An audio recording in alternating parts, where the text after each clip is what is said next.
सबक number 34 side effects. और हम इसके देखते हैं सवालात और जवाबात। और ये हमारी सवालात और जवाबात में पहला सवाल है। सवाल नंबर 1, अनवर मसूद उर्दू अदब में किस हैसियत से मशहूर हैं? अनवर मसूद मज़ाहिया शायरी के दौर जदीद के मारूफ तरीन शायर हैं।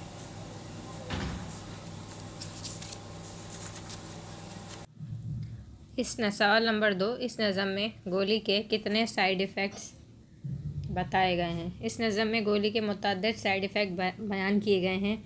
यूँ तो सर दर्द में बड़ी असर करती है, लेकिन इससे बुखार, समात, जिगर, गुर्दे और जल्द और आँखों को भी मुतासिर कर सकती है।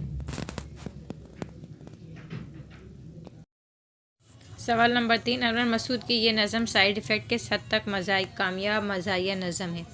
यह नज़म बेहतरीन मज़ाहिया नज़म है।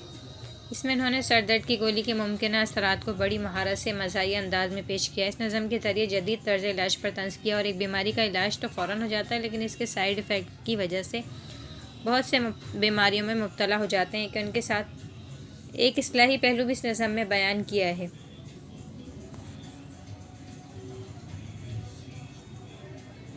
सवाल नंबर 4, इस मज़ाहिया नज़म के कवाफ़ी बताइए। नुकसान, परेशान, कान, यरकान, इम्कान, नसियान, हैरान, वीरान, ये सब जो है इस नज़म के कवाफ़ी हैं। Please subscribe our channel.